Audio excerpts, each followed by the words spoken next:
Like stackers. So Adobe does with our laptops and do 4K. We get new laptops in a couple of weeks though.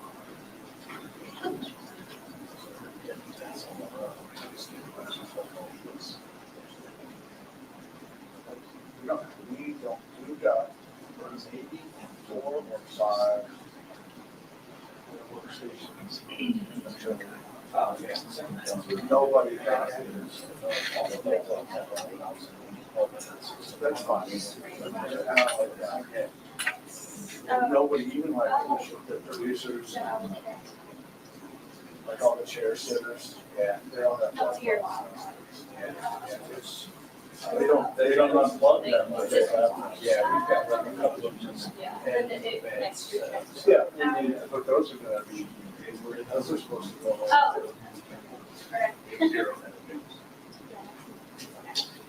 Career service has to go. We're awesome.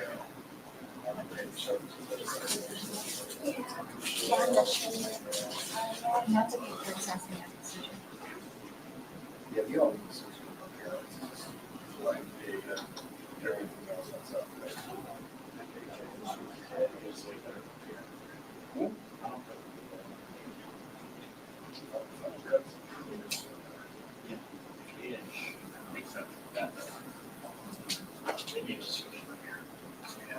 Tell you like this, up there. Maybe it's just that I go somewhere. I also, I still get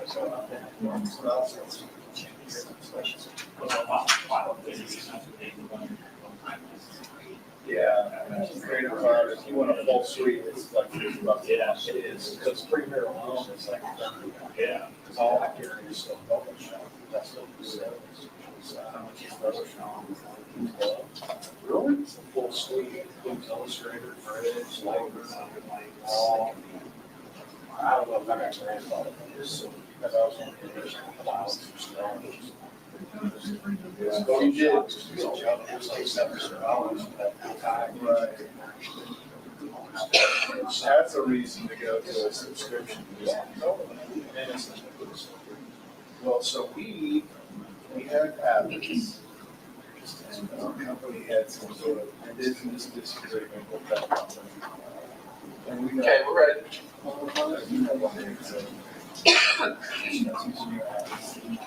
Hey there, good afternoon, everyone. Thanks so much for joining me here on Wave Now. I'm Myra Ansari. We are going live to LMPD. New Police Chief Paul Humphrey. He's holding his first media briefing as chief. Good afternoon. Let me know when you're all ready. May not ready? All right. Good afternoon. Thank you for joining us for our bi-weekly press briefing. I want to start off by recognizing Officer Phipps, who died tragically in the line of duty as a deputy sheriff in Grayson County. Previously served with Louisville Metro Police, and it's important that we recognize his sacrifice. There are many people within LMPD that worked with him and know him, and are, they're upset by his loss. Anytime a police officer dies in the line of duty, I think it's another one of those moments for us, regardless of whether we know the officer, or friends with the officer, or if it's someone we never met.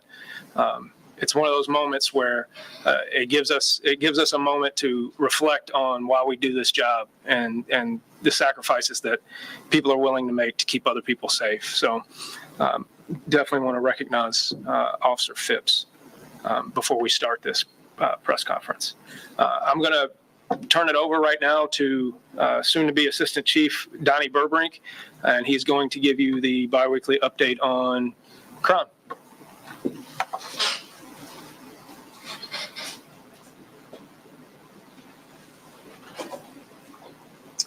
Good afternoon. So going through our numbers, since the last press conference that the chief had, we've had 3 additional homicides. We're up about 7% for homicides for the year. As far as our non-fatal shootings, we went up 13 from the last press conference, but we're down almost 10% with our non-fatal shootings. Our robberies, we're down significantly in robberies. We're down 36% in robberies. Now, I know the last press conference we had, it said robberies, carjackings. These are robbery numbers only. Our carjacking numbers, though, we're at 114 for this year as opposed to 108 from last year. So we're up about 5% on carjackings from this time last year.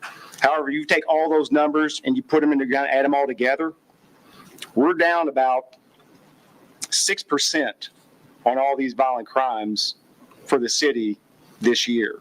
Now, I know last week somebody asked about stolen vehicles. With stolen vehicles, we've actually had 4,093 stolen or attempted stolen vehicles in the city for this year, as opposed to last year when we had 4,852. So we're down about 16% on our stolen vehicles.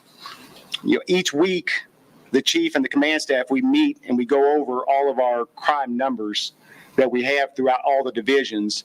By doing that, it gives us the opportunity to come up with different strategies that we can work together with and combat these numbers in a more consistent effort, which the raw data is very important for us to do that. So having these numbers, they're very important for us to be able to look at this and come up with different ways to make things better. As far as the homicide arrests go, we've had 3 additional arrests from this time last year. From the time last press conference. We're at 62 total arrests for non-fatal shootings, and we've had 5 more federal indictments. Usually those are going to be done by our criminal interdiction division. They work closely with our federal partnership, or work with our federal partners to indict some of our more violent offenders, try to get them better sentences, and provide them more time off the street for our citizens in Louisville. Now, over the past few weeks, one of the things that has been the most pressing for a lot of our citizens has been the street racing issues that we've encountered. And because of that, we've invested a little bit more time, some resources, some manpower to try to combat the street racing issue. What you're going to see in the next few slides is with the ordinance that we've worked with the council on, being able to confiscate some of these cars and take them off the streets for a while. And what we're able to seize, it's making an impact. And we'll show you some of the cars that we've actually gotten over the past 2 weeks.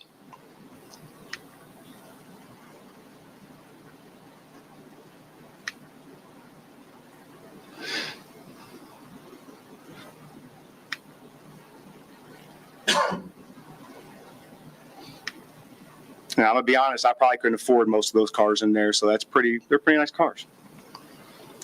What I'll say is that we've had 20 plus citations issued and 20 plus cars seized due to the ordinance.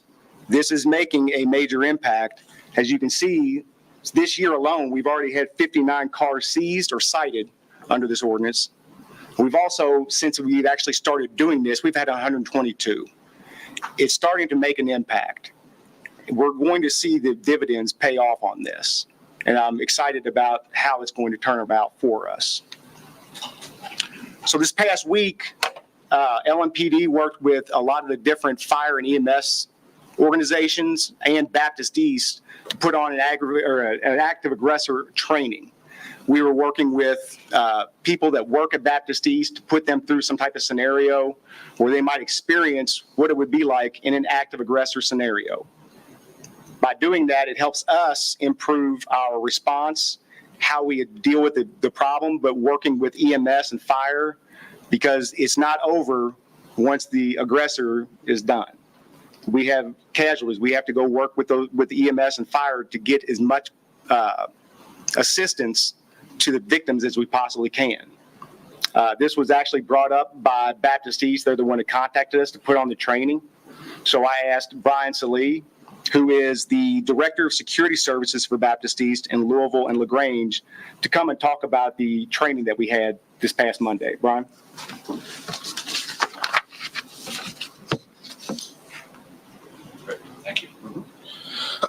Good afternoon, everybody. Let me start by sharing that unfortunately violence in healthcare is on the rise and has been on the rise for some time. And as an organization, our goal is to ensure the safety and security of our patients and our healthcare workers.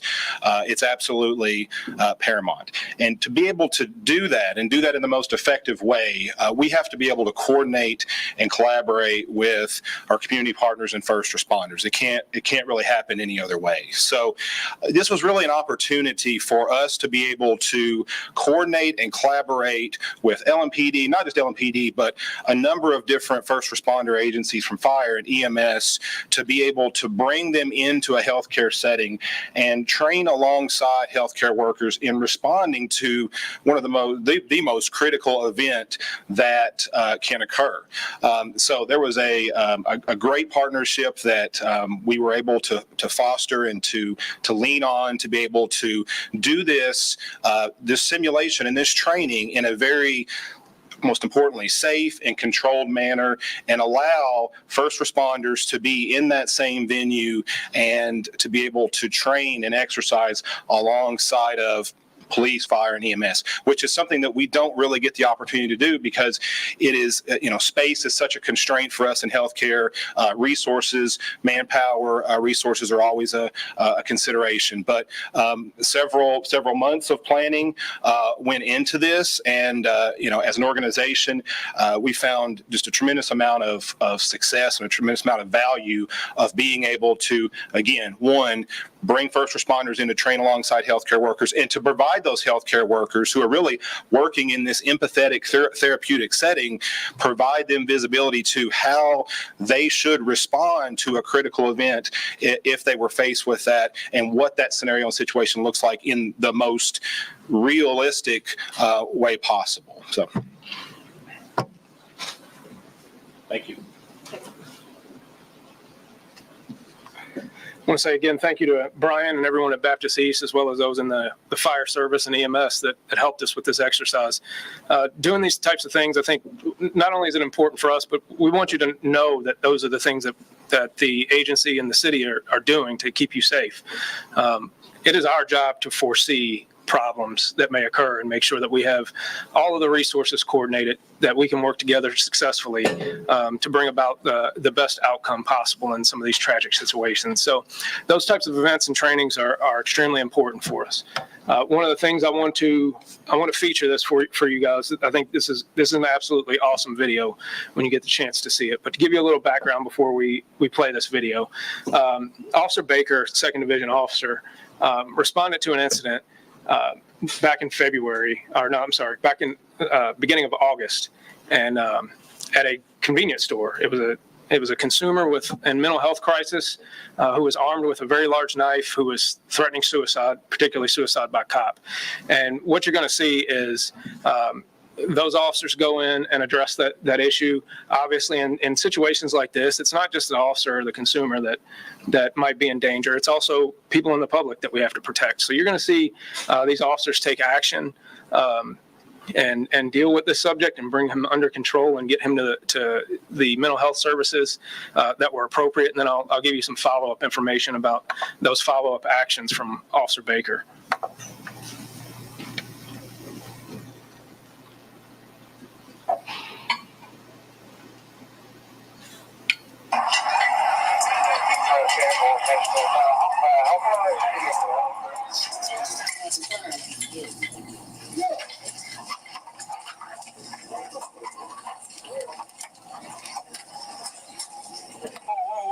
Hey, back up.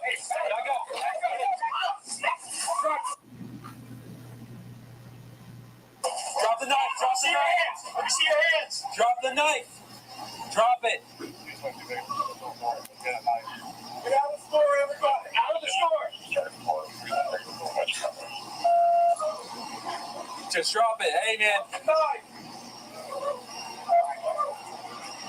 Stop walking towards me. Hey, he dropped it. Hands in the air. Hands in the air. Shoot me, bro. Shoot me. No, hands in the air. Shoot me. Taser. Hands behind your back. No, we're parked down at the end over here.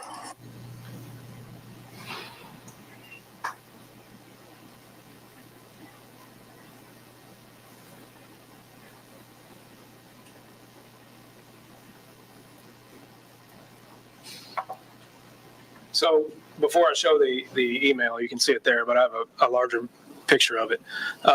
What you saw was Officer Baker and Officer Hall handling a very, very stressful, potentially deadly situation for both the officers and the consumer in this situation. And they coordinated between themselves and gave clear commands. And fortunately for all involved, this subject complied with the officers to an extent and dropped the knife, and they were able to take him into custody after deploying their tasers to make sure that he didn't pick that knife back up as they approached him, and it would turn into a different situation. But this man was so happy that Officer Baker sat with him for almost an hour and had a conversation with him and listened to him and showed that level of compassion. And so when we talk about the job of a police officer, in the course of just a couple of minutes, Officer Baker and Hall went from dealing with a deadly force situation to embracing the humanity of a person who was trying to commit suicide by cop, who tried to force them to kill him. That is an absolutely amazing thing. And I want to point out that this is the type of work that happens every day by LMPD officers. When I spoke to Officer Baker about it and told him he did a good job, he said, I was just doing my job.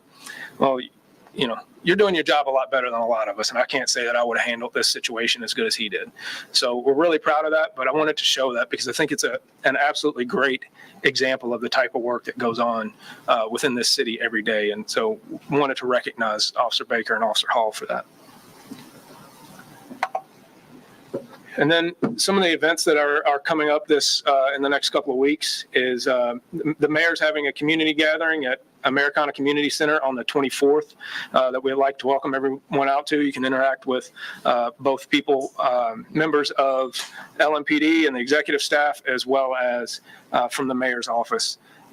And then there's a town hall that the Commonwealth Attorney is putting on that I will take part in on the 26th at 6:30.